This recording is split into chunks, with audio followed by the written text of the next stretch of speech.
तूने ये क्या किया? वो बोला चेहरा बनाकर भोला कि तुम रोज कहती थी पिया पिया, से मैं आज पी आया।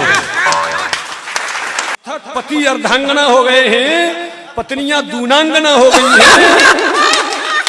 और किसी के लिए होन हो, और किसी के लिए होन हो, अपने पतियों के लिए वीरांगना हो गई है। और किसी के लिए होन हो, अपने पतियों के लिए वीरांगना हो गई।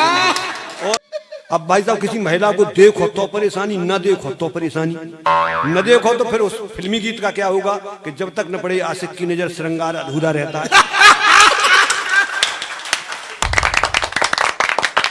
देखिए हमारे महापुरुषों ने कहा कि हम लोगों को शराब नहीं पीनी चाहिए, किंतु हम लोग हैं खासतौर से पुरुष लोग बहाने से ही पी लेते हैं। घरों में महिलाएं अपने पतियों को बड़े अच्छे संबोधन देती हैं, हम उसमें ही गड़बड़ कर लेते हैं हंसने हंसाने के लिए। घर में महिलाएं किसी को कोई पिया कहती है, कोई सजना कहती है, हम उसमें ही गड़बड़ कर लेते हैं। सुनिए आनंद लीजिए कि पत्नी ने पति को प्यार भरा संबोधन दिया, पिया पिया। पत्नी ने पति को प्यार भरा संबोधन दिया, पिया पिया। पति ने आदेश मानते हुए परिपालन किया, मैं खाने पहुंचे एक अद्धा गटक लिया। पत्नी ने पति को प्यार भरा संबोधन दिया, पिया पिया। पति ने आदेश मानते हुए परिपालन किया, मैं खाने पहुंचे एक अद्धा गटक लिया। एक बगल में दबा लिया, गिरता पड़ता घर आया, दरवाजा खटखटाया। पत्नी बोली, अरे पिया तूने ये क्या किया?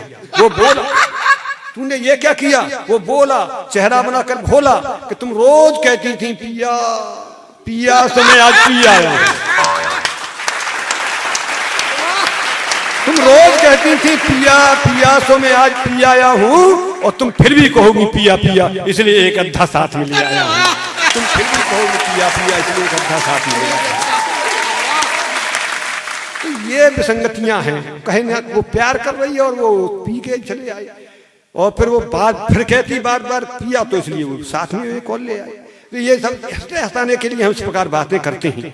आइए एक दो इसी खानदान की और रचना पढ़ता हूं, उसके बाद फिर और आगे बढ़ता हूं। आजकल आप देख रहे होंगे, देखिए ये नए बच्चे बैठे हैं हम ज्यादा, और नए बच्चे जब शादी नहीं होती है तब तो सोचते हैं कैसे भी शादी हो जाए, और जब हो जाती है फिर जब परेशानी खड़ी होती है तब क्या सोचते हैं। सुनिए। हाँ, स्वागत है कि जब वे कुंवारे थे कभी मंदिर नहीं जाते थे। जब वे कुंवारे थे कभी मंदिर नहीं जाते थे।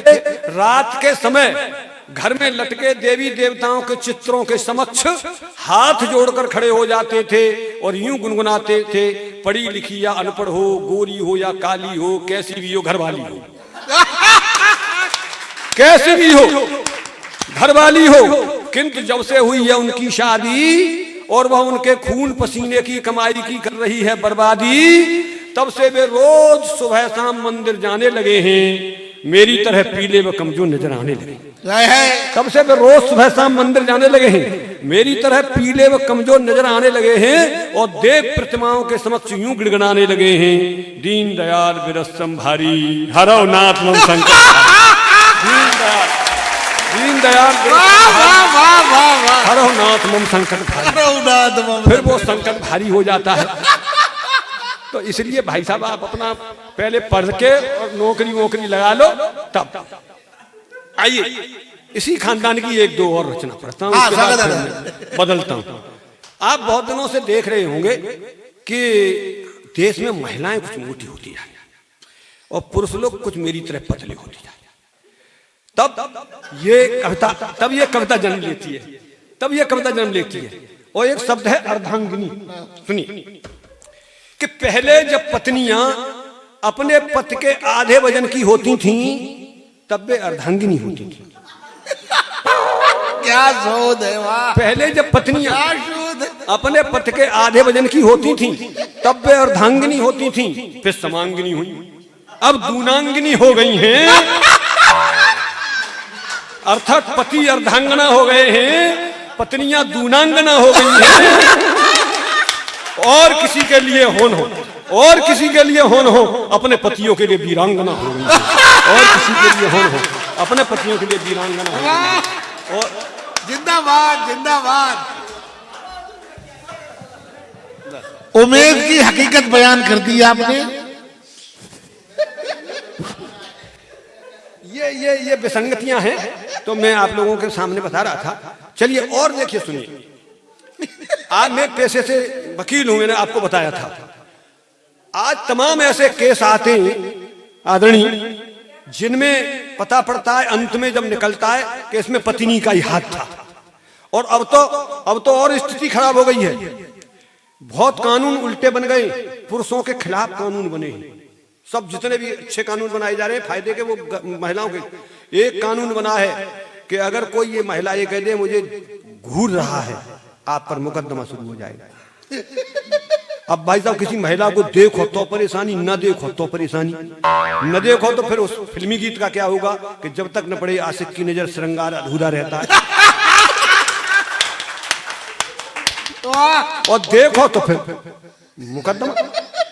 एक और आया है कानून, अगर कोई महिला ये कह दे कि ये मेरे पीछे पड़ा है तो आप पर मुकदमा शुरू हो जाएगा।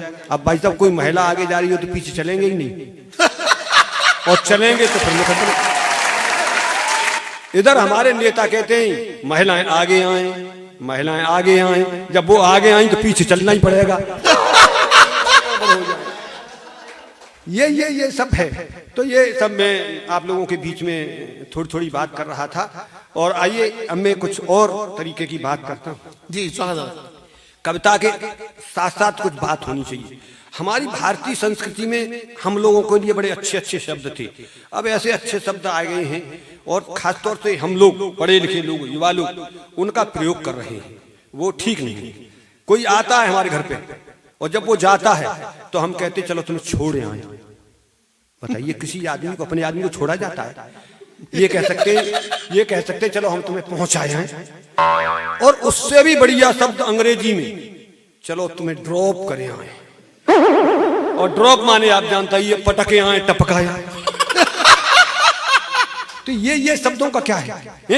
अच्छा, और एक शब्द घूंघट। अब उसका हम ही क्या करें भाई, तो उसमें तो घट ही लगा हुआ है, तो वो तो घटता ही जा रहा है। हमारी ताई आई थी तो यहाँ था, चाची आई तो घट के यहाँ आ गया, हमारी आई तो घट के यहाँ आ गया, बेटे की आई नेगेटिव ही चला गया। और देखिए, जिंदगी में अगर आपको प्रसन्न रहना है, मैं मंत्र देता हूँ प्रसन्न रहने की। प्रसन्न रहना है तो आप कभी बुराई देखो ही मत, सब चीज में अच्छा ही देखो। अच्छा, लोग कहते हैं कैसा राजनीति का स्तर गिरा है, पढ़ाई का स्तर गिरा है, कवियों का स्तर गिरा है। आप गिरे हुए स्तर को देखते ही क्यों हो साहब? उठे हुए स्तर को देखो, आपको आनंद आएगा। तो आप कहेंगे साहब किस चीज का स्तर उठाए? अरे आप कहेंगे किस चीज का? अरे भाई इधर देखो, किस चीज का स्तर उठाए? तो मैं बताता हूं किसका स्तर उठाए। आप कहेंगे वास्तव में सही उठाए, चरण स्पर्श का स्तर उठाए। पहले बिल्कुल नीचे पांव छुए जाती थी, फिर वो स्तर उठा यहां तक आ गया है। स्तर उठाया कि नहीं उठाया? चरण स्पर्श का स्तर उठा। और उसके बाद यहां तो ये गांव है, छोटे छोटे कस्बे हैं, कोई बात नहीं है। महानगरों में लड़कियों के कपड़ों का स्तर उठाया। पहले यहां तक पहनती थी, नीचे तक, फिर यहां आया, फिर यहां आया, स्तर उठता ही जा रहा है। स्तर उठा है, स्तर उठा है। हमारे खाने की प्लेट का स्तर उठा, चूल्हे का स्तर उठा। पहले चूल्हा जमीन पर रहता था, फिर वो स्लिप पे आया। और हमारे खाने की प्लेट का स्तर उठा, पहले हम जमीन पर बैठ के खाना खाते थे, फिर वो मेज पे आया, अब तो यहाँ आ गया है। किंतु एक बात सोच लीजिए कि हमने अपनी जमीन को छोड़ा है। जो काम जमीन पर करते थे वो हमने अपनी जमीन को छोड़ा है। और जो व्यक्ति या पेड़ अपनी जमीन को छोड़ देता है वो सूख जाता है या मर जाता है। इसलिए कभी भी अपनी जमीन को मत छोड़िए, कभी भी अपनी जमीन को मत छोड़िए, अपने परिवार को मत छोड़िए, अपने देश को मत छोड़िए।